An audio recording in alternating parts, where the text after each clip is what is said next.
Welcome to this meeting of the Lake City Neighborhood Alliance, and it's about the comprehensive plan. LCNA, the Lake City Neighborhood Alliance, is a forum for learning about and discussing current issues that affect our Lake City neighborhoods. The Lake City Neighborhood Alliance acknowledges that we are on the unceded traditional land of the Coast Salish peoples, specifically the first people of Seattle, the Duwamish people, originally stewards of the land, past and present. We honor with gratitude the land itself and the Duwamish tribe. Now let's turn our attention to Sarah Jane Siegfried, who will lead us in tonight's program about the housing section of the proposed Seattle plan. Okay, thank you so much. And I see also that Representative Pollet has joined us. So he's the last of our presenters and respondents that we were looking for. Thank you.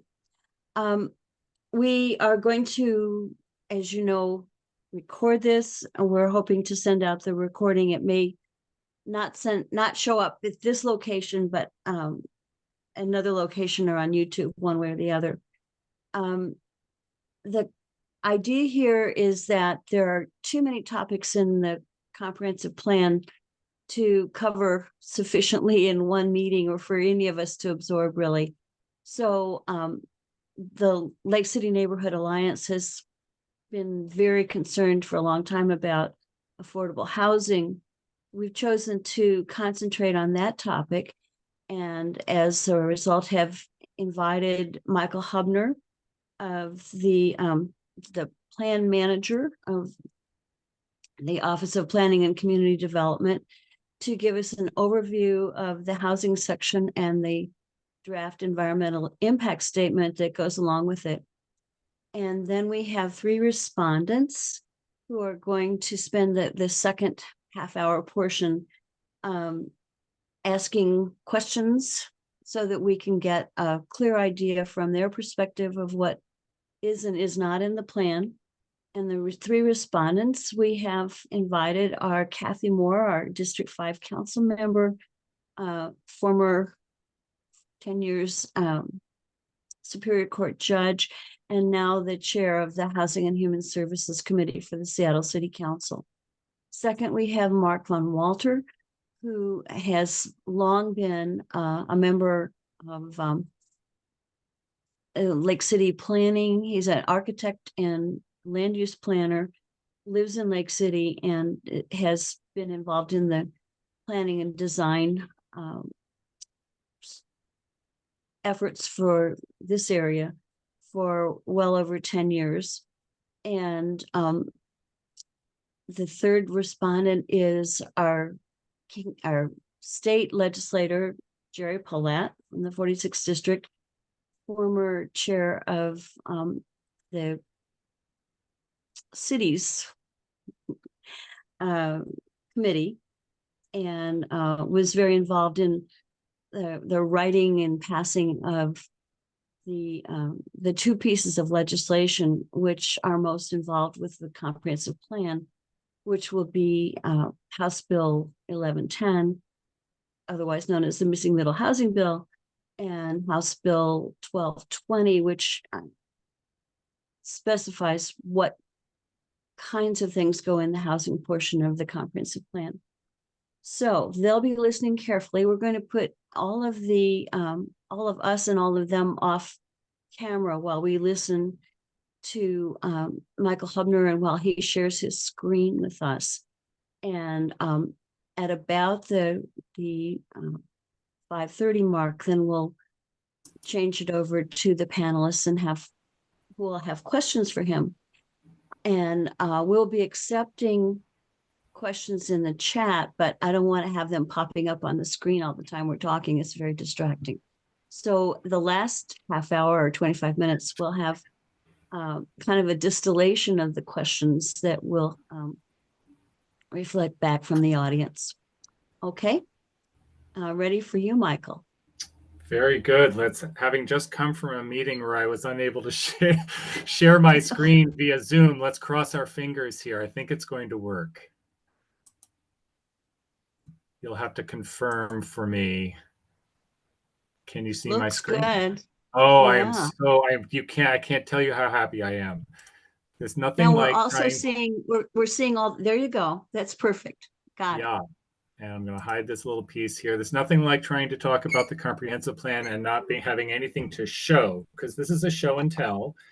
Let me just repeat just who I am. And I'm Michael Hubner. I'm the long range planning manager in the Office of Planning and Community Development. I've been with the city for about 6 years, and I'm leading up this project, which is updating the city's comprehensive plan. We call it the One Seattle Plan. Just very briefly here, and I know we're going to focus in on housing and growth and development, but for those who are new to this idea of a comprehensive plan, it's a 20-year plan for growth. It's our vision for the future of the city. It's required under state law. And its provisions, like the ones you just cited, it's state law that is always evolving and providing new direction for us at the city level. It guides many actions and programs at the city around that idea of we are growing, we are changing, we are constantly facing new challenges as a city, and this plan articulates how we are approaching those challenges and that growth. And it's something we update once every 10 years. Here's a rough outline for this project. We started in early 2022. We've had one major round of public engagement in 2022 and 2023 before developing the draft plan. And we just released about a month ago both the draft plan and the draft environmental impact statement. And we're doing a round of public engagement now. There will be an additional round of public engagement later in 2024, at the point at which we're releasing proposed zoning changes that implement the plan. And we'll be wrapping up around the end of this year and passing all of this work on to the City Council to adopt through their legislative process. And so just to be super clear here, there are 3 documents out for public review and comment right now. The plan, the draft plan, a proposal to update our neighborhood residential zoning. It used to be called single family zoning. That's our proposed response to House Bill 1110, the middle housing bill. And then a draft environmental impact statement, which I'm not going to focus very much on the draft EIS per se, but what I'll say just while we have it up here on this slide is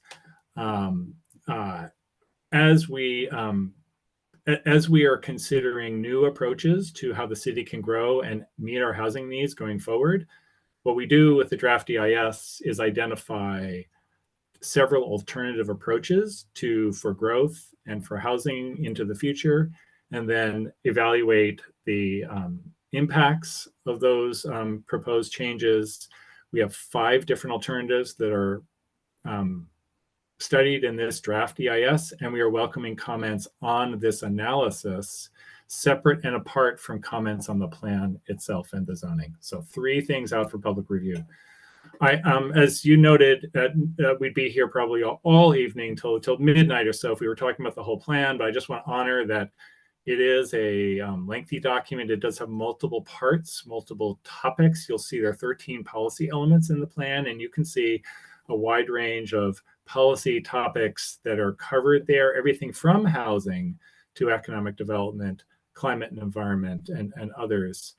There are 4 pillars, if you will, what we're calling key moves that cut across these elements.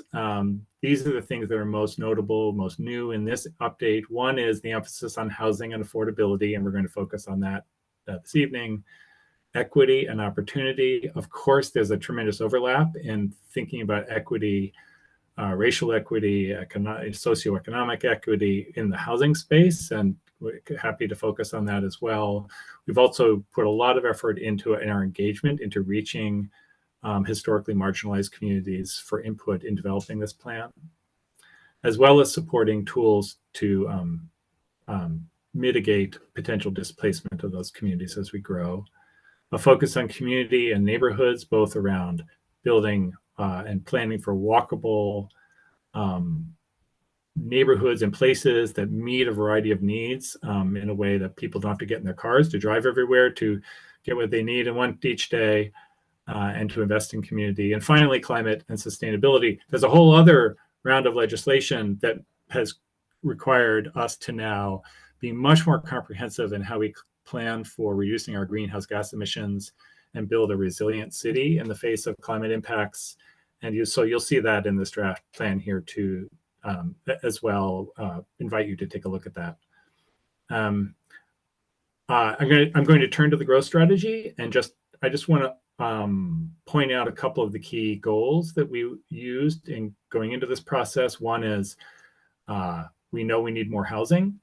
This plan will help us add more than 100,000 new homes over the next 20 years, and in fact creates capacity for many more homes than that.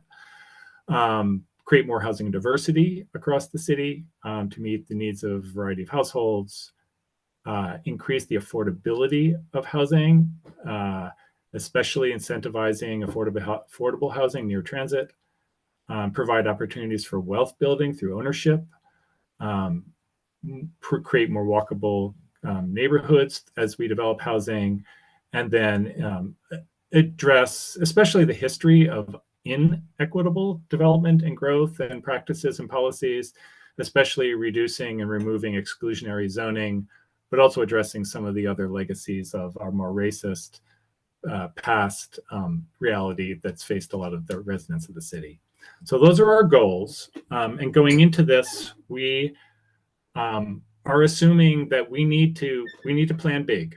We need to assume that the city is going to experience a lot of demand for housing. We know that the situation for housing right now in the city is really critical. A lot of folks can't afford to live in the city, or they can't find a home that meets their or their family's needs.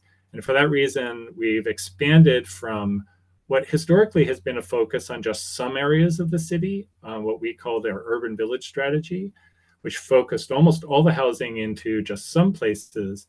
And we've expanded that approach to identifying a role for every part of the city in meeting our housing needs. And so we've divided the city into 5 place types, and that's what this slide shows. We have our regional centers. These are our densest neighborhoods. Think downtown, University District, Northgate, and we proposed Ballard to be a new regional center. These are actually designated regionally and receive certain federal transportation dollars for that reason, and they're centered around our regional transit network, like the light rail, for example. Then we have urban centers. Our current plan calls these urban villages. We're now going to a more unified nomenclature where we have different tiers of centers. So the next tier is urban center. So most of these urban centers are being carried forward from the old plan. They are very similar to the regional centers. They're denser places, the mix of housing, jobs, services, and access to transit.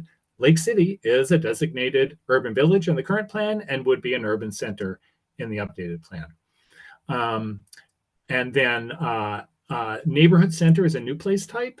Think of these as mini urban villages, if you will. Smaller areas, but also planned for a mix of denser housing around goods, services, community assets, and amenities, and transit. More on the scale of, from the central point out, a 2 to 3 or 4 minute walk, which is maybe 2 to 4 blocks, and looking to rezone areas around those central places that are scattered across the city for more diverse housing types, for more opportunities for middle housing and also apartment new development. I'll be showing you a map in a second here, but where these places are, urban neighborhood is there a balance of the area of the city that is planned for housing, and that's where we'll have our new middle housing zoning, which I'll talk about, as well as considering upzones along our transit arterials, where currently we have neighborhood residential or single family right up against the transit, and looking at that as an opportunity to provide more housing opportunity. It's a little bit denser right along those arterials. And then we have our industrial and manufacturing areas. Not going to talk about those tonight. They're actually not being changed with this update. We're pulling in policy that already exists. So here's the map. This is the map that shows those place types. Don't worry, I'm not asking you to take it all in. Just want to show you start with the big picture here. I'm going to break it down and walk through each place type individually. We can return to this map later, but you can see every part of the city has either a blue circle or area that's identified as planning for growth or a transit corridor. It really, these changes, this growth vision touches all parts of the city. For regional centers, just super quick here, carrying forward our 6 existing regional centers, redesignating Ballard is one change, and a small expansion of the north end of downtown here to encompass the walk area around a light rail station that's planned with the expansion of that system. Our urban centers here, again, formerly urban villages, there are 24 of them. 23 of those are existing in the current plan. We are planning to designate a new area as a new urban center, or again, formerly urban village, here around the 130th light rail station. Happy we may want to talk about that this evening. This will be a brand new designation. It's the result of 5 years of neighborhood station area planning and is studied in the EIS, a more detailed zoning proposal to implement that. But then we're also looking to expand about a half dozen of the urban centers in other parts of the city, especially where the existing centers are quite small, like Finney Greenwood, Upper Queen Anne, other. You can see these fuzzy boundaries. These are areas where we're going to be studying and working with community on potential rezones and redrawing those boundaries. Here are the neighborhood centers. These are the smaller mixed-use walkable nodes across the city. There are also 24 of those. That's just a coincidence that there are 24 of each. But these are, again, denser, extend about 800 feet or so out from a core. We will, they're all around our high frequency bus corridors or around light rail stations, and most of them have a pretty solid neighborhood business district at their core as well, with things like grocery stores, pharmacies, other shops and services. They are again drawn as fuzzy boundaries because we are going to work with local community to we'll release a zoning proposal. We'll get feedback. We'll get very, very granular in a neighborhood setting to find out what appropriate boundaries would be for these nodes at roughly that 800-foot radius around that central point in each neighborhood center. And we're going to be doing that later this year, so you can look forward to that. Here's just, I want to illustrate this neighborhood center because it's a new concept. Here is one of the proposed locations on Maple Leaf, and it shows, and really illustrates along the margins the rich array of services and amenities in an existing neighborhood, everything from parks to transit to shops and schools. Over time with this planning, we would, I had a picture that came right after this. It fell off of the slide. And you can imagine what the picture would have shown is a gradient of a little bit taller development along the arterial, and then stepping down in the neighborhood with things like small apartment buildings, townhomes, other sort of moderate density housing, and then transitioning into the single family and mixed middle housing in the surrounding neighborhood. That would be over time with the new zoning. So here's our urban neighborhood areas. This is the balance of the city. The darker orange are the frequent transit routes along which we would be looking to zone it for more apartment style housing. In the cream color, it's where our new middle housing zoning would be applied. There are 2 different incentives for affordability in the middle housing. And we're also proposing to allow corner stores, or think of that as non-residential uses on the ground floor at corner locations.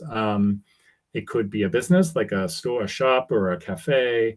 It could be another kind of service like a early childhood center or other use that might meet community needs.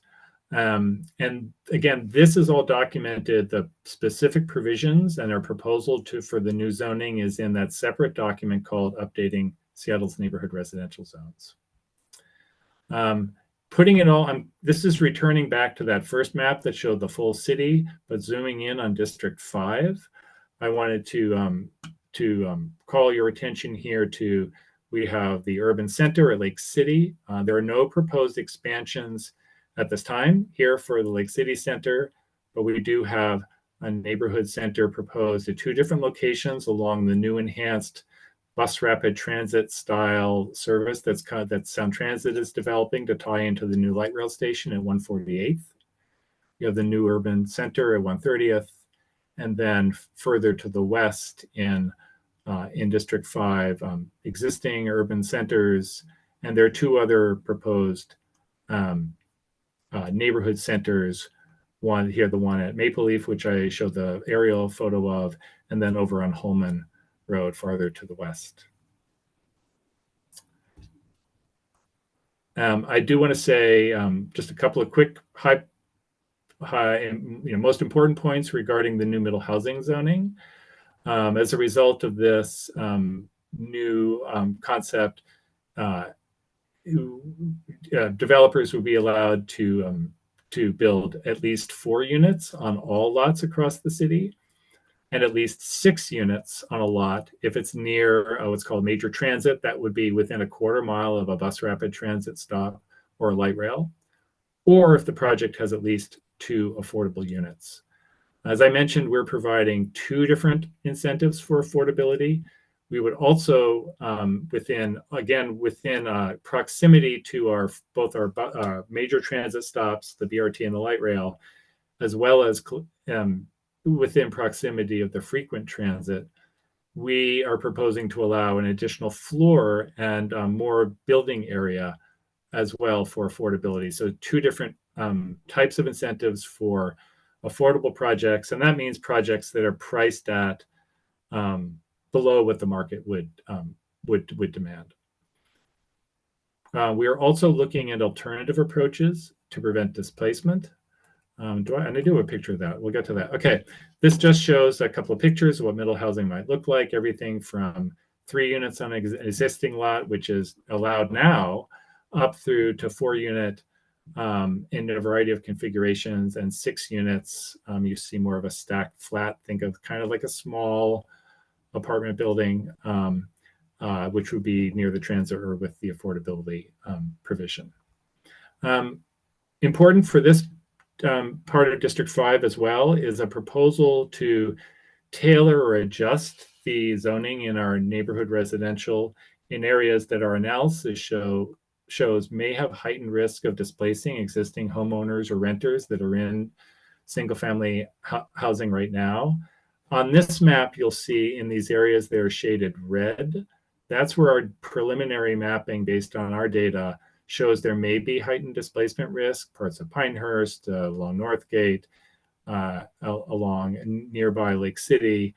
The proposal we're currently seeking feedback on would cap on a 5,000 square foot lot, would cap the number of units that could be built to 3 instead of 4, although on larger lots, more units would be allowed under the proposal, but it would be a slightly lower density. And the idea here being, we heard a lot of feedback from community earlier in the process, concerned that upzones would lead to displacing current residents.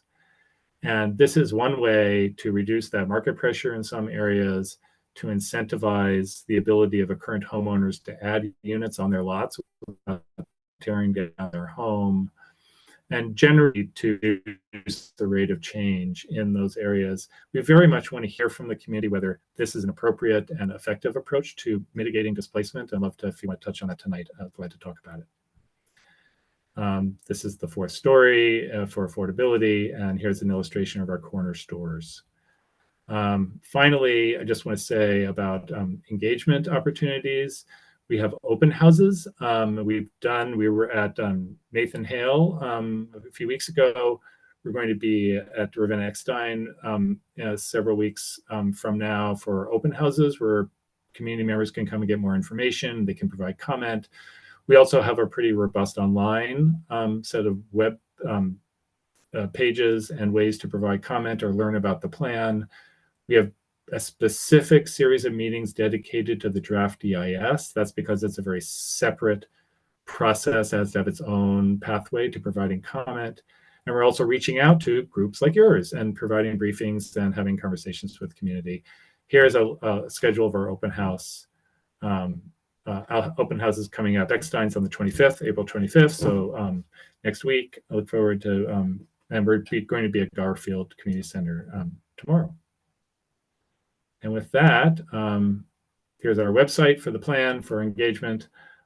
I'm going to stop sharing my screen. And I don't know how you want to handle the Q&A. I can always share again if we need to refer to any maps that I may have showed.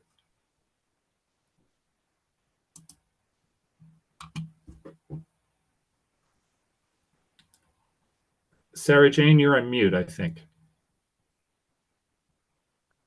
There. Thank you so much. That was really informative. And even though I've read it, I've learned some things. And we'll make sure that I encourage everyone to comment. What we want to do now is turn to our 3 respondents.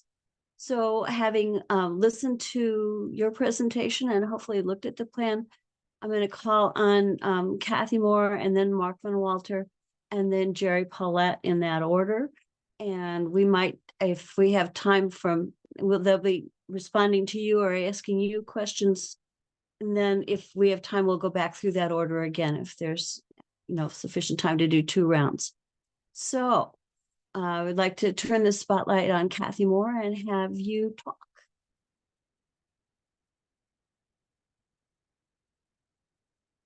Cathy needs to be unmuted as well.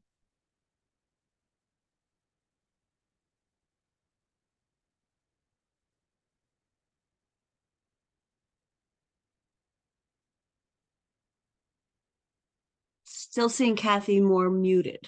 And now Michael's muted. It looks like Councilmember Moore might be having some tech issues. I'll see if I can get that figured out. Why don't we go to one of the other respondents first? Mark Van Walter, are you able to unmute? I think we need to unmute all of our spotlighted folks, and be sure to unmute Michael, please. There's Cathy. I muted myself, Sarah Jane. I'm here, so I'm just getting out of the way for the front. Well, we want to be able to ask you questions, so that's what we want to do here. So original plan, Cathy, do you want to go first? And then Mark, and then Gerry.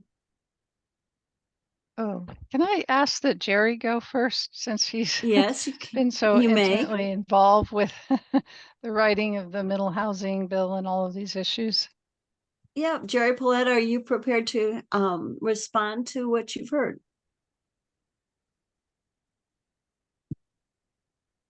Hi.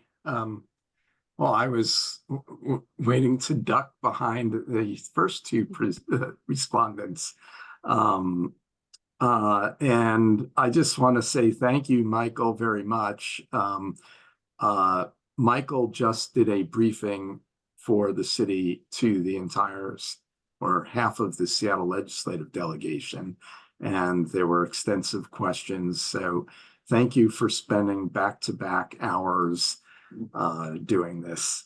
I came with several pre-prepared questions, and then Michael has clarified some things, so I'll switch around. But I think for our community members, I think it would be useful to ask Michael, how does the plan ensure that Lake City as an urban center will have the transit needed on which housing plans and other plans are based, other services, schools, and how do we ensure that there will be family housing units for people in the range of economic incomes that state law now requires our cities to plan for? And just as way of background,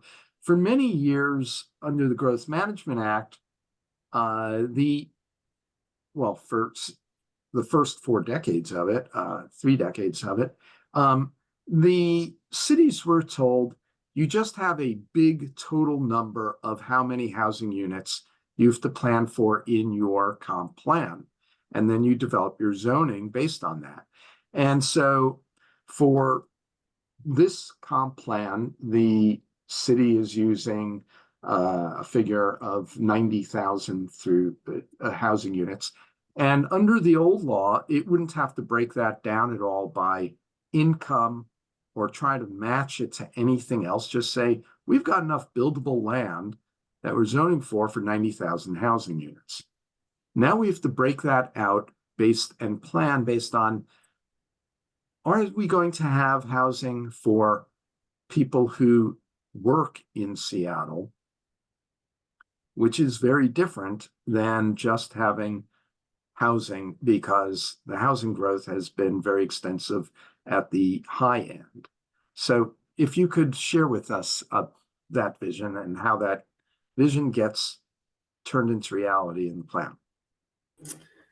Okay, so there's a lot there, but I'll do my best. We'll just consider this a start as we go back and forth and peel this apart a little bit. And that's I think it's a nice framing. I think that is indeed how we read the legislature's intent in creating new requirements under House Bill 1220 originally, and even 1110 more recently, which is a very specific type of housing that meets people's needs that we knew going into this. I mean, I'm going to start with middle housing and just the city's perspective on this. Back in 2019 or so, when I started, roughly when I was starting with the city, we went and did a housing needs analysis. We did a racial equity analysis in the city and looked at where were the gaps in the housing that was getting created in Seattle, and was it meeting people's needs? Was it meeting the need of families, or the needs of families or larger households? What were the price points?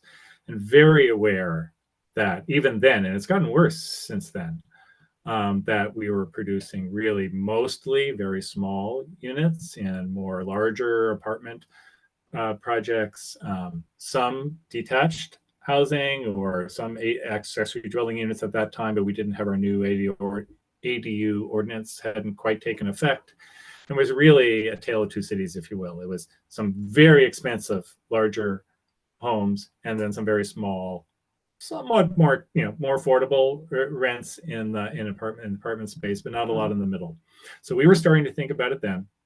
Legislature came along and really codified what's expected of cities. We took that very seriously. Invite you, if you're really interested in looking at some of the data we based our work on. We have a new housing appendix, very lengthy, detailed document.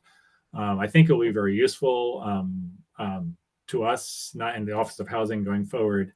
And then both our housing element and this growth strategy I just described. I'd take our overall housing number and break it down by income grouping. There are certain ways that the state has required us to do that through guidance from the Department of Commerce. We're given projections by the Department of Commerce to begin with. There's quite a process that goes into it. Our perspective, regardless of what the numbers say, is we need more housing of all types, especially in between the very large and very small units and the very expensive and perhaps more the subsidized housing. And there's a big gap in the middle. So this plan is designed very roughly along that understanding. The numbers helped us support that, but don't tell the whole story. We've been looking at this for some years. What you see in this proposal, I think, first of all, what I just described is a land use proposal to start with. It takes the perspective of what can we do as a city to zone for potential development, and most of our housing development is going to be from market rate developers. An important segment of it will also be built by nonprofits or other folks who can build housing that's not market rate. But what can we do to get types of housing that are at lower cost than historically would have been a standalone 3,000 square foot single family home? That's where the middle housing comes in. We hope with the new zoning that we're proposing that we'll get more townhomes, duplexes, triplexes, maybe some of the rebirth of some of those housing forms that the city saw many decades ago, like cottage like courtyard apartments, small ground-related apartments around an open space, for example. Mostly these would be smaller units. And what we tried to do with our zoning proposal is provide a set of rules for zoning, which would yield smaller units that would be mostly for ownership and less expensive, even than some of the accessory dwelling units that we're seeing now. Although with our new accessory dwelling unit ordinance, and you probably see it in your neighborhoods, is you see now we're getting 3 units on many lots. The largest unit is maybe, I'll just speak for my own neighborhood. I live in Wedgwood. Maybe it's $2 million, super expensive, beyond most people's means. That attached accessory dwelling unit might be, I don't know, 60% the cost of the largest unit, and the detached one would be maybe 2/3. The attached accessory dwelling unit might be half or so of the cost of the principal unit. We're still talking in the high 100,000s range for new housing, but it's a lot more affordable than if we were just building single family detached houses. The middle housing ordinance will get us more of that in that price range and potentially lower. And we're trying to design zoning that leads to that kind of development. That's still going to leave a huge gap between what the market can provide and what many, many people can afford, because even at $500,000-$600,000, we know that that's well above what a median household can afford. And that's what you'll see in our housing appendix. And that's where the housing subsidies, such as through the city's housing levy, or incentives like the ones I described for the new middle housing zoning, can help. I'll be frank, we have a lot of work to do as a city and as a country to fill in that gap. We feel that the comp plan sets the table for being able to do more by providing new development opportunities. But I would not tell you that it solves our housing crisis, especially in getting prices low enough where a median, people who work in Seattle, people on a single income, households or others that all can afford. This is a start. It's a necessary step, but it's not a sufficient step to solving our housing crisis. That's how we see it. Thank you, Michael. I need to turn to our other 2 respondents now. And Cathy Moore, are you ready? Yeah, thank you. So I appreciate the presentation, and I also appreciate the acknowledgement that this plan does leave a large gap between market and affordability. So one thing that I'm curious about is it doesn't specifically state that MHA is going to be operational within the plan. And I know when I've asked, the answer has been, well, it doesn't exclude it. But I'd like to hear OPCD's position about, assuming the MHA survives the legal challenge, what steps need to happen to make it very clear that MHA will apply in the comp plan, and also to what housing types is it contemplated it would apply to? Right. So first of all, the comprehensive plan itself is, and you probably know this, but just for everybody's awareness, is not the place where and how we use MHA will be codified. But we are, as I was describing, we are doing 2 things with zoning, and it's in our application of the zoning. One is the neighborhood residential, brand new neighborhood residential zoning. As one bucket of zoning changes. The other is where we are, such as around our neighborhood centers, along the corridors, in our expansions of our urban centers, and all of those areas where we're proposing more apartment style zoning, maybe in one of our low-rise zones. So those are 2 buckets. We're looking at both of those. The city is looking at both of those. As we are releasing this work, the city is studying the MHA program and its performance to date, and considering those 2 questions. Does it make sense to apply it in a situation where you're going from allowing a principal unit and 2 ADUs to 4 units, which is an important increase, but it's not a very large one, whether that makes sense, it makes sense to apply MHA in that context, or even to a 6-plex? That's one question. We don't know the answer yet. and where and how at the higher densities for in our low rise, be they yielding townhomes or small apartment buildings, where and how to apply MHA there. When we get to that point later this year, those things will be clarified, which development types MHA would be applicable to, and any other changes to MHA. It quite frankly is something that the city, the mayor's office is very involved in studying this. We just don't know what all the answers are to how and where that applies. It has been an important tool in getting us more affordable housing. I mean, we know that. It's just a matter of taking a close look at how that is performed to date and moving ahead smartly. Thank you so much. I'm going to give Mark Walter a chance to weigh in here. Hi, thank you. This has been really informative. I've been a resident now for 39 years in Cedar Park, and most of our neighborhood is the old zoning of 7,200, and we're on a 9,600 foot lot. And previously, those lots have been looked at by developers to divide into 4 units, even as many as 7 units. And now the new proposal is drastically higher. So my concern is that this corner of the city is going to take a huge impact in terms of change, not just changing the character, but the density changes will be profound. We're in a neighborhood was developed probably in the 50s. We don't have sidewalks. Period. I mean, they don't exist.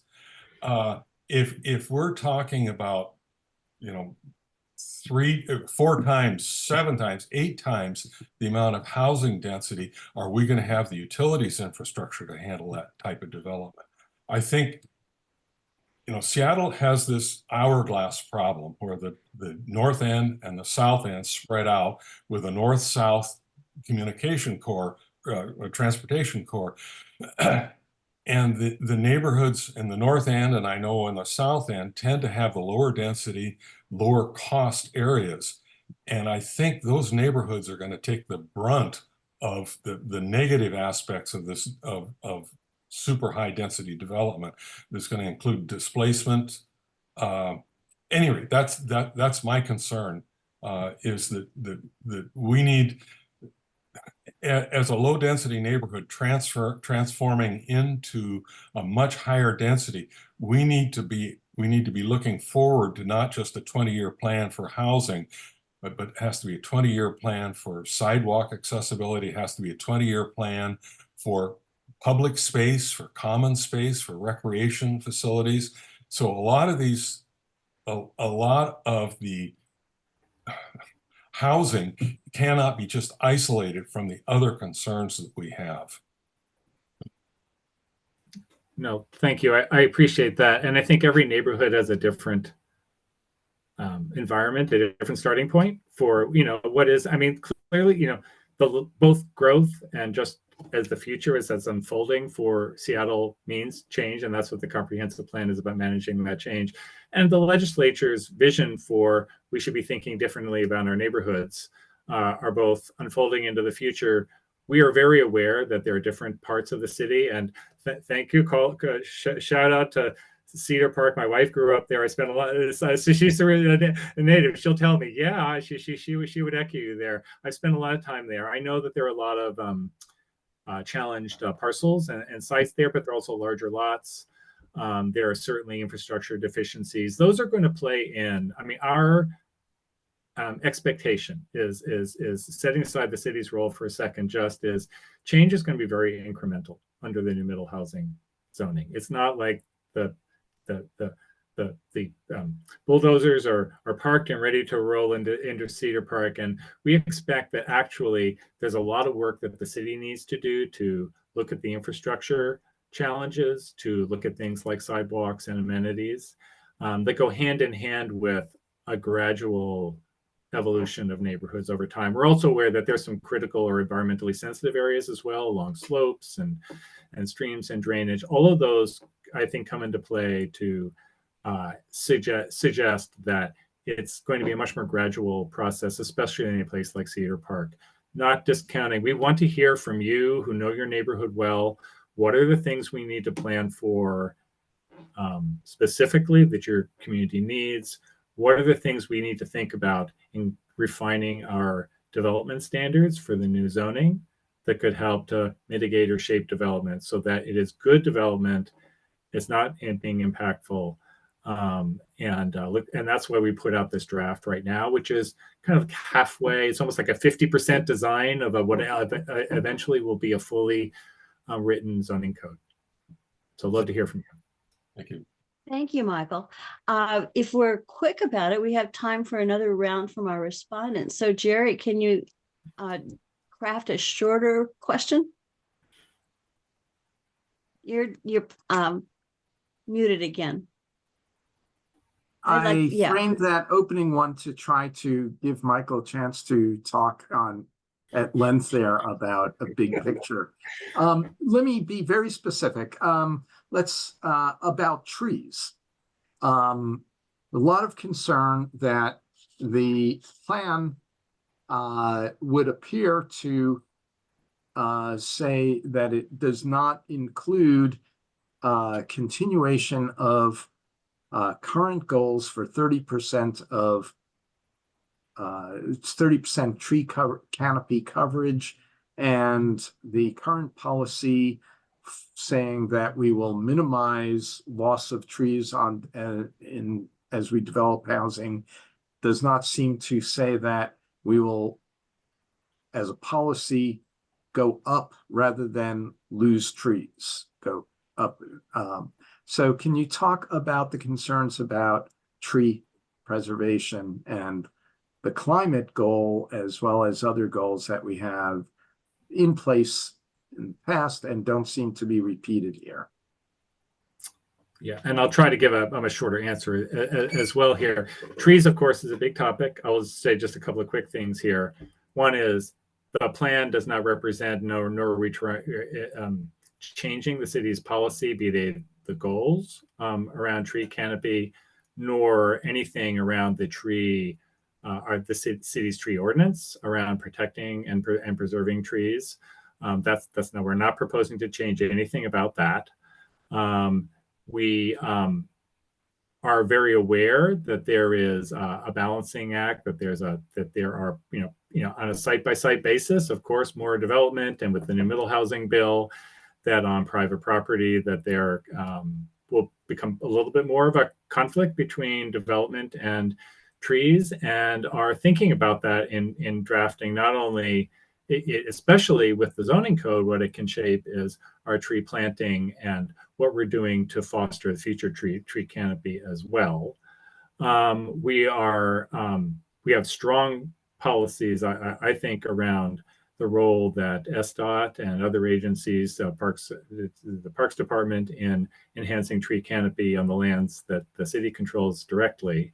So all of those things our vision is that we can see the middle housing growth and meet our tree canopy goals over time. But yeah, there's tough stuff to balance and work through there. If there's specific language that you think would help the plan, yourself, any community members here, we'd love to hear it. If something looked like it didn't quite support those goals, that was our intent. Thank you, Michael. Cathy Moore, have you another question for us? Thank you. And I don't know, perhaps you addressed this already, but one thing that in talking about the affordability, again, I keep harping on that. The figures that I see show that townhouses, it's cheaper at this point to build a townhouse than like a stacked flat, a row house, courtyard cottages. And I realize this is a land use plan, but what sort of strategies do you envision that would change the incentives to that broader range of housing diversity that I've heard you say tonight is an important part? So we can get stack flats, we can get row houses, and accompanying that greater actual ownership opportunities. Right, and you're right. We've seen an awful lot of townhome construction in the city, and in much more recent time, actually somewhat less in in preference, at least over the last little bit, to the accessory dwelling unit, the 3-unit on a single family lot. So it's a little, it's changing a little bit over time.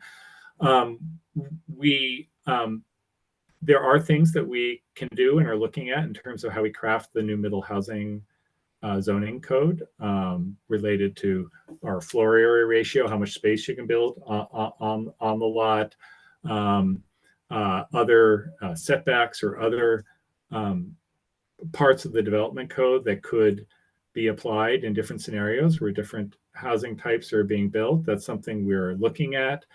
We don't have the results yet. We're doing market study work with a consultant to get at exactly what you're drilling down on, which is it's fine to plan for it, but are they going to build it? And so we're having a market study done looking at development feasibility from a market standpoint. Is it feasible for a developer? Are they going to make money from it? Of different types, different outcomes. Stack flats are tough, but we are using that work to hopefully inform some way to get more of that. When you say stack flats, in my mind, I see, and I think I showed a quick picture of this in the slides, a sixplex, for example, with 3 units stacked, one on each side, maybe an open stairway in the middle. Development like that. It's a very nice building form, meets a lot of our goals for housing, is not as profitable to build. So we're looking at what we could possibly do to get more of that. I don't know what the answer is yet. I think it's something that from the planning practice, from developer perspective, we're trying to figure out how to get that scale. Welcome input from architects or others that hear about projects they've seen that worked, that we could learn from, but it is our goal. Thank you. again, Michael. And Markman and Walter, do you have another question? More of a comment that a lot of what we're looking at, and based on what I said before about this kind of vacuum of space in the north end and probably the south end, is that it gets back to my concern that we could do this density expansion more incrementally. We could take existing hubs and we could say, well, okay, we're going to expand for now, instead of looking at a full 20-year plan for what this neighborhood could look like. How can we do this in a progression of incremental increases? Now, I realize on Queen Anne or Capitol Hill, it's pretty predictable density, but we've got some real variables at the far ends of the city. So just one comment I have. The other one is that Lake City being built, the commercial district on 522 is a lousy, it's not favorable to business. We're seeing a real lack of vitality and loss of businesses in the area. North Aurora is the same problem. We get these linear north-south strips of commuting traffic that's noisy, and it doesn't really afford a viable commercial district. And the thought crossed my mind is, why don't in the plan start looking at east-west connections for the commercial connections, get them back onto crosstown routes rather than along the major north-south commuting routes. It would give a much more pleasant way to be on the street, to create a sense of walkable community. That's my 2 bits worth. I appreciate both of those. Those are good comments. We're thinking about those things as well. The one quick thing I would say is just relating back to the slide I showed that showed the some of the new areas for growth in neighborhood centers, and also the new the proposed urban center, 130th Street. Part of what we're trying to do there is do some placemaking around some of those east-west or other nodes or corridors that are not the super heavily traveled, like 522 or 99. 522 and 99 are still going to be important places that we also want to do placemaking and see growth and development, but they have their challenges and they have their place, and probably different building and housing types as well. Okay. I would invite anybody listening to put some more questions into the chat. I have several in here now. And I'm gonna switch over to questions for Michael from the audience. One that I have is, I can't find any place in the plan that actually defines affordability. And that puzzles me because affordability is defined very succinctly in House Bill 110 as less than 60% of area median income for renter households and less than 80% for owner occupied households. So couldn't we have that in the plan to make it easier to talk about affordability? Well, it is and should be in the housing appendix. And where there's quite a lot on affordability, both from the HUD standards and also the practices that the city uses for defining. But there again, affordability is going to be defined, generally it's any housing that costs more than 30% of a household's income, especially at lower income bands. So affordability, if you're making 30% of AMI, is going to be a different price, a different rent than at 60 or 50 or 80 or even 100. If you look in the appendix, you will see the data that shows how much those households at those different levels earn currently. And there is, as Representative Pollet, I think, was talking about a little bit earlier, an analysis of taking our overall housing need and breaking it out by different income groups. So that's where we provide a lot of that detail. But that's a good point. If, as a reader, as a casual reader and going into the housing element, if it didn't jump out to you what we mean by affordability, that's something I'll look at and see if we can articulate that better. Thank you. That'd be great. There's a question in here about the growth policies, which Gerry already asked about, the 30% citywide canopy cover. Is that just not possible with the growth that we're projecting, especially for middle housing? And a little more detail about that. There aren't, in the drawings on the neighborhood, the new neighborhood residential plan has a bunch of examples, and they don't include trees pretty much. And if they did, if we actually incorporated the trees into the examples, I think we'd have a better idea of where we were going or where we were in conflict, and maybe help the developers see other ways to do this, maybe end up with more courtyards and less townhouses. I have, on my corner, there are 8 townhouses on one 6,000 square foot lot, which is a lot. Yeah. And that's one extreme. I think we need to find ways to do something else about incorporating the trees and also making spaces for pocket parks in each of those 24 new neighborhoods. Wouldn't that be great? Mm-hmm.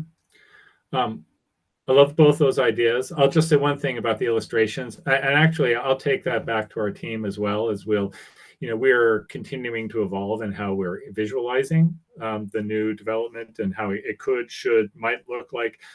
For this first round, one of the things we wanted to make really clear is what do the buildings look like? What is their scale and shape? There's always a bit of a tension. If you throw a lot of trees and stuff, it's harder to read them. So perhaps we erred a little bit too much on the clean, just show the building side. But the intent very much is that there would be planting areas within many of those sites, and of which eventually either would to retain an existing tree or to do new plantings. So a point well taken, as well as the pocket park concept. Thank you. Okay, and I'm looking for more questions in the chat, frankly. And Mike, can you see something that I'm missing here? I just sent you one. Go ahead. Okay. Well, it says comment. Wanted to affirm Councilmember Moore's question about how to encourage row houses and stacked flats. My wife and I own a townhouse in East Lake City, which is great. No other way we would afford to buy in the city if that was not legalized to build. But townhomes are not ADA accessible or good for kids, too many stairs. I've heard from architects that the problem in the plan is the low floor area ratios, FAR. State guidance recommends 1.6, but city is proposing much lower FARs. While fourplexes and sixplexes may technically be legal, this regulation will mean they can't be built or will be too small.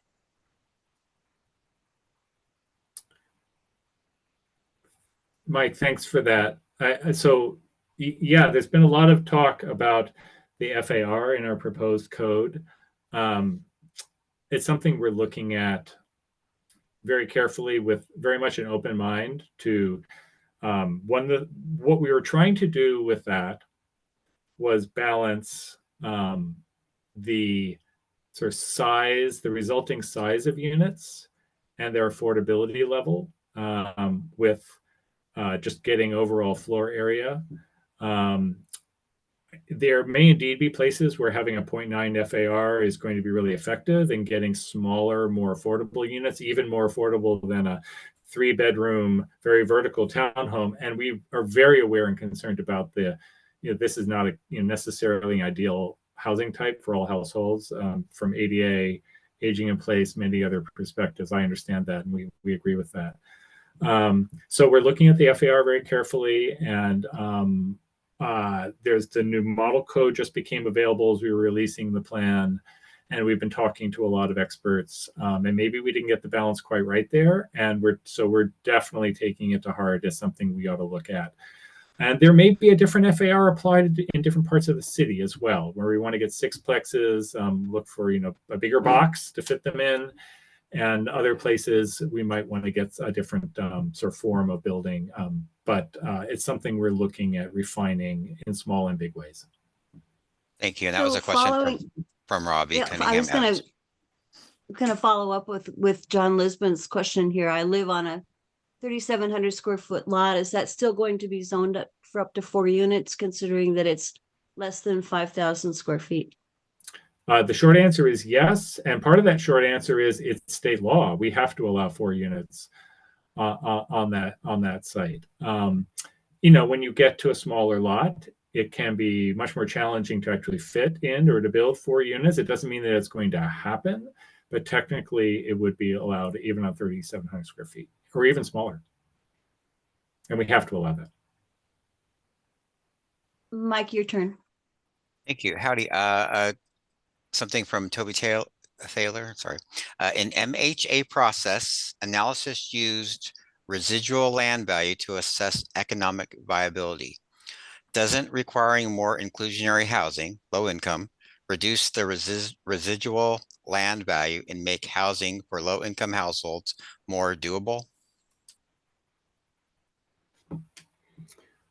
I'm not sure what that question is asking about with respect to my presentation. Maybe Toby could take another cut at articulating that. We'll ask him to do that later. How's that? Maybe a more direct question would be where it says in the draft environment impact statement, yes, necessary but not sufficient. Does that mean there would be significant unavoidable adverse impacts? Where it's with respect to what, where does it say necessary but not sufficient? Well, I think the whole concept of the environmental impact statement is it possible to avoid adverse impacts, yes or no? And we looked at a range of impacts, and I will apologize ahead of time here, and I'll take a cut at this answer. I'm not the one leading up the EIS effort, but I'm going to stop short of too much detail on this because I don't want to misspeak, but happy to answer your question. We looked at a range of areas of the environment. There are adverse impacts identified in transportation, other tree canopy, other areas of the environment. and there are mitigation measures that are identified as well.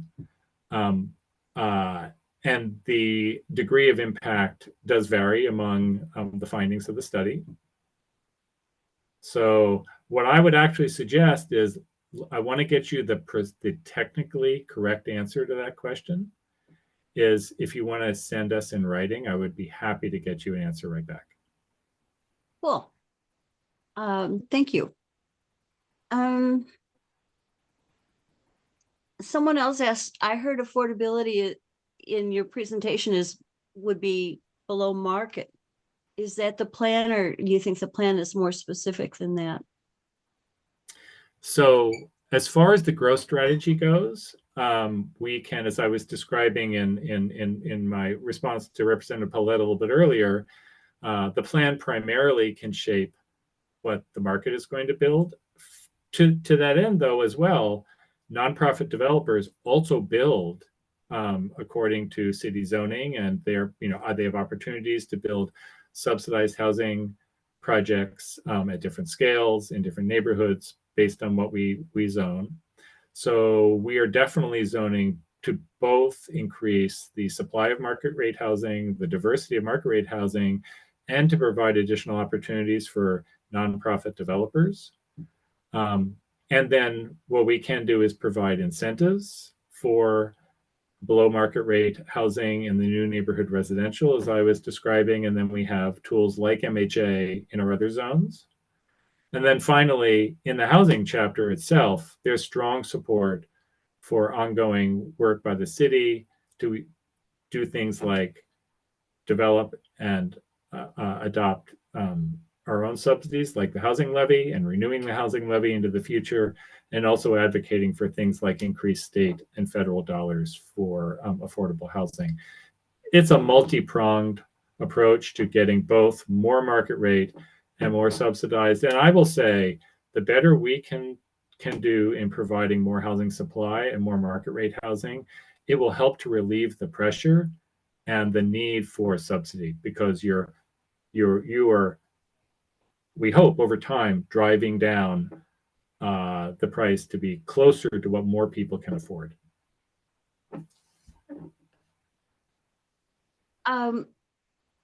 Another person asked, how do we encourage 2- and 3-bedroom apartments so that low-income workers can share housing? One thing that I want to add to that is in those examples in the housing appendix, I guess, it doesn't tell us how many bedrooms are in those units. And if that were added, I'd know a whole lot more about what I was looking at. Yeah, so in our affordability analysis in the appendix, that's an exercise, that's an analysis that was required by state law. You're right, it's not, it doesn't require that we identify either how many units get produced at different sizes, 1, 2, 3 bedroom, nor does it set. We don't know how many are needed because that's not the way the state law was written. I'm not saying it's not important. I'm just saying the analysis you're looking at there in the appendix was focused on income levels. We do have a section in the appendix on housing size versus household sizes in the city, and get at that issue in that analysis there. And to your question of incentives, it's certainly something we look at in our subsidy programs administered by the Office of Housing, to prioritize in certain projects units that are larger to meet the needs of larger households and families. It's something we can look at in our zoning code and take that as a good comment to look at additional opportunities to incentivize market rate developers to provide larger units. But again, it is market rate development. They're going to make their choices about the kinds of housing, the size of the units they produce based on the market they're serving. Isn't there something in the MHA that requires a certain number of 2- or 3-bedroom apartments in certain developments? I have to say there may be, but that's beyond the detail of my familiarity with MHA. I can find out and let you know. Well, just in general, while we're talking the number of bedrooms. There's a general request for more family size apartments. And Yeah, for it's sure. not, obviously, I didn't invent that. But it's real important, I think, that you guys do look at that and include that in the feedback, because the market isn't producing any rental apartments. And somehow the city, maybe you remember, it was about when you came, maybe 5-6 years ago, the city used to define family size as 3 bedrooms. And at some point that changed to 2-bedroom apartments or family size. And in our world, that's really, a partner, married couple Yeah, kind of situation. And, especially with work at home, 2 people can have 1 bedroom and an office, and that's it. So Yeah. we're not getting the family size that we would like. And part of it is the city redefining it smaller. It would really be helpful if we took another look at that. yeah, no, thank you for that comment. That's the kind of standard that would be, again, administered by Office of Housing and the projects that they fund and how those definitions. Not all of those details are you going to find in the comprehensive plan or our zoning code, but when we get comments like that, we pass it on to OH as they're setting their standards and addressing that. So I hear you. Feel free to include that in your comment on the plan. Just you won't I sure see will. that standard written in the plan because the comprehensive plan is a little bit higher level. Yeah. Well, how can we zone for families? Well, I think the middle housing that we are talking about is one way that the comp plan can get at, through market production, more of that housing that is. It doesn't have to be 4 or 5 bedrooms in a 2,500 square foot detached home, but units that are in the 2 to 3 bedroom size that can accommodate many families. And what we're trying to do is craft a new neighborhood residential code that can get us there.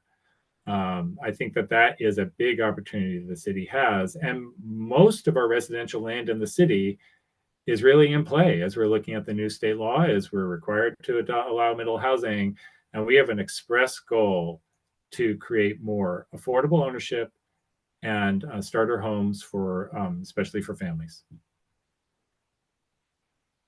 Well, let's continue to talk about how we encourage more family housing and how we Yeah, get for that su- into no, the for plan. sure, yeah. It seems like it could be. And one would be the drawings and just indicating on those How many capacity bedrooms? Yeah. boxes. Yeah. Yeah. So another question, does or will the plan consider infrastructure to support growth? Yes, we're required to do that under the Growth Management Act. We have capital facilities, utilities, transportation, a number of chapters, or we call them elements in the plan, that deal with just that. And you'll see analysis of that in our draft EIS, which is looking at not only different patterns of growth, but also different levels of growth in the city and how they line up with our the capacity of our infrastructure right now, and with identifying mitigation measures, which means those are things the city needs to prioritize as we grow. And would you list the elements of infrastructure that you're referring to? Oh boy, well, let's see. I think I can touch on them all. Well, I mentioned utilities, capital facilities. And capital facilities covers a pretty broad range, everything from libraries to drainage, everything in between.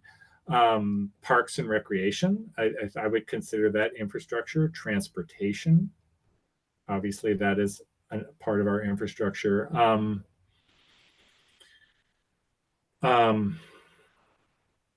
I think that covers it in terms of, primarily all of the elements speak to our It's needs. not a trick. It's not a trick question, Michael, but Yeah, I you know. can't Yeah, come to Lake City I'm not gonna. and not talk about sidewalks. Well, that's in sidewalks. transportation. That belongs in transportation. Yeah, so I did say Well, transportation. it does, but then they didn't fund it. Yeah, The it's a new big transportation plan, that 400-year plan to provide sidewalks doesn't really count. Yeah, it's a So- huge challenge for the city. Yep.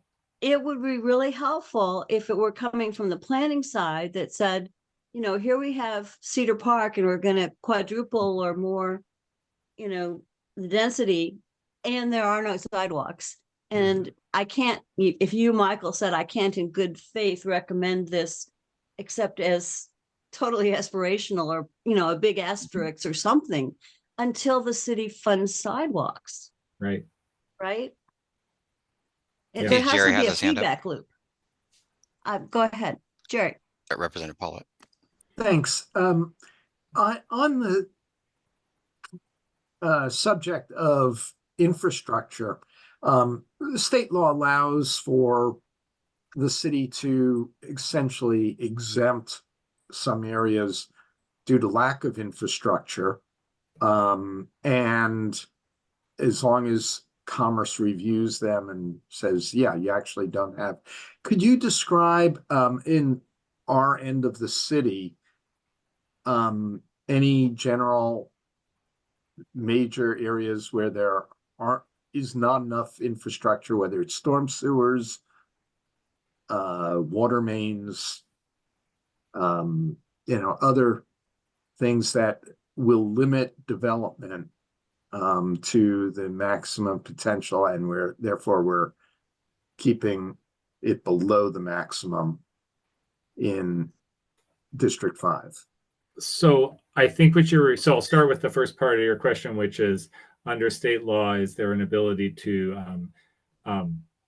exempt? I think that, correct me if I'm wrong, Representative Pollet, I think that that's the provision in House Bill 1110, which along with areas at risk of displacement, areas Right. which are infrastructure deficiencies, not to exempt necessarily, but to delay implementation for up to 10 years or something like that. Right. It's something we looked at and considered. Is that something that would be applicable and useful in the Seattle context, where we're not pursuing that option under 1110? So just leave that there. That's not something we're doing. We did the analysis you see in the draft EIS covers a lot of what's at issue here around some of the core infrastructure around drainage, water and utility provisions to sites. There are going to be sites where there are significant challenges to getting adequate services to support 4 units, which would be the baseline in most of those places. So of course, you realize we currently allow 3. So from a utility or infrastructure perspective, it's not a huge jump up in terms of what the service needs are for those places. All of that said, we know that there are mitigation needs in many neighborhoods to provide more urban level of services. And we are working closely with, to your question, Sarah Jane, about sidewalks and to the drainage or water provision. We work very closely with SPU, with SDOT, to make them aware of what the new state law requires for middle housing, where that is going to be, how many units we think that may produce over time, so that when they're doing their planning and then project funding, project improvement projects, they are serving those areas as best they can. From a development perspective, as development happens incrementally over time, there are opportunities for that new development to help to fund improvements that are proximate to the sites. And so it's a little bit of all of those pieces there. And I will say, and I think I said this in response to Mark von Walter's question before, the other factor here is we anticipate that the rate of change, especially where there is not as high a level of services and infrastructure, to be very incremental over time. We don't expect and we don't project that we're going to go from our current density to 4 units on every lot for a very, very long time. If perhaps ever, because we think every property owner and developer will do something slightly different.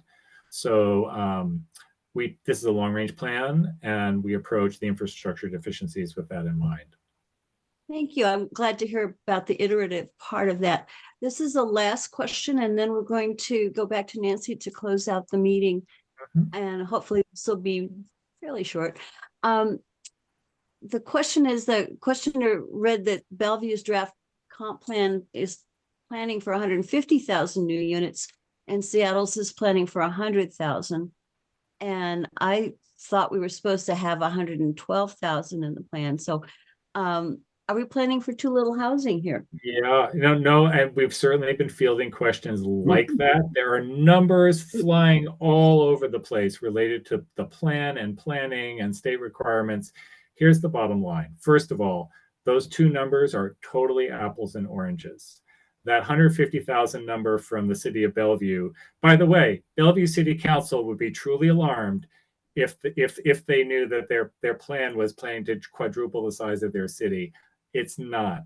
That's a very high-end number that was developed at maximum build-out in their draft EIS, just for analytic purposes. Quite frankly, it was cherry-picked. Bellevue is planning for 35,000 housing units, consistent. That's their, I've talked to the planners at Bellevue. That is their expectation. That's what they're telling their council. That's what they're telling their community. So we're planning for our target, as I think Representative Pollet said, is 80, 90,000. That's a floor for us. We're planning for much more, and our capacity for housing is certainly more than the 150. And that's not even our maximum build out. I mean, there's a lot of qualifications, and we're fairly conservative in looking at our zone capacity. So we're really not comparable to Bellevue. I think that is really a misleading comparison. No shade on Bellevue. Bellevue does great planning. They're just they're a smaller city. They have their own constraints and issues they're dealing with, and they're doing a good comprehensive plan, but it's just not true. Okay, well, I want to thank you, Michael, for being so open and forward with this, and really appreciate all your thoughts. And this was very illuminating. Thank you to our respondents for your good questions. And we're gonna, with my dog and cat, turn it back to Nancy. Thank you. Thank you, Sarah Jane. And at this point, we'd like to have some community announcements. If you have a community announcement, would you please raise your hand?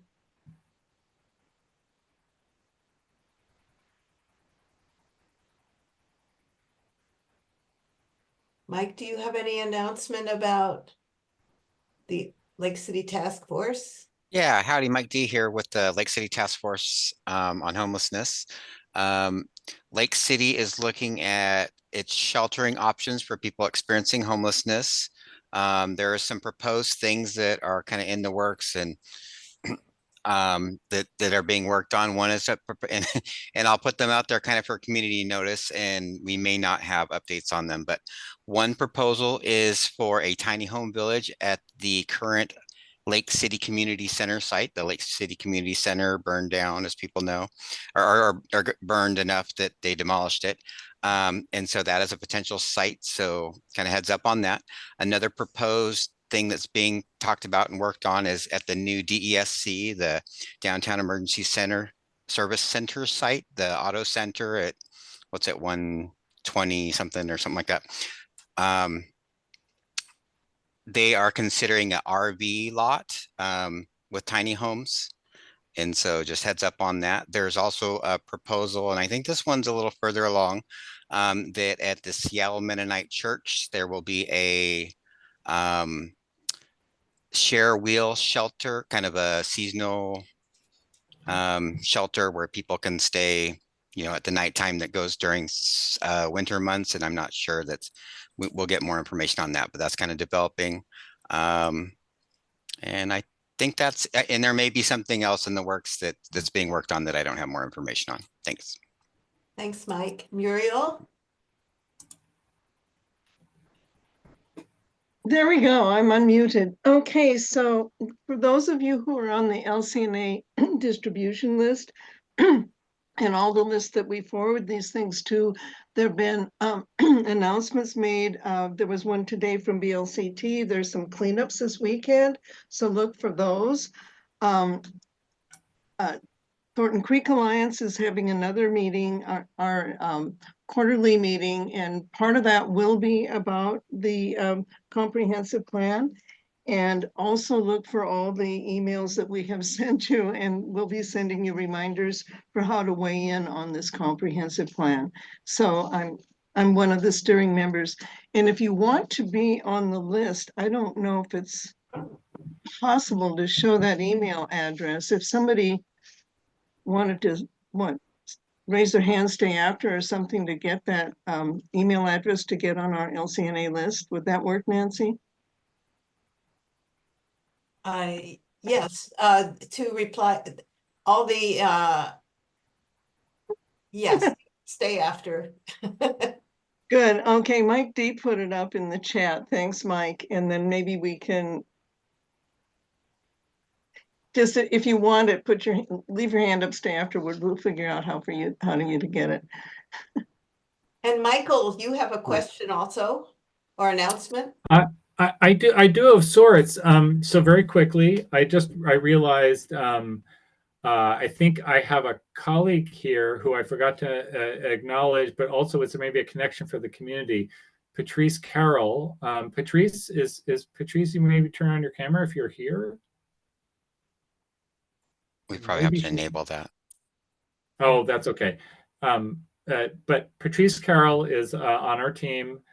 She has led up the station area planning around 130th and the 145th Street light rail and BRT stations. And if anybody has any questions about that process and that particular proposal, which is part of the comp plan, can reach out to us and to Patrice. And then in terms of events, I just wanted to reiterate, we have just the dates of the open houses, since we're talking about events here. And we have, so Eckstein Middle School on the 25th. And then the two hearings for the EIS are the 17th during the day at City Hall, and then in the evening of the 22nd. And that, I believe, is also is it in person as well? I'll tell you in just a second.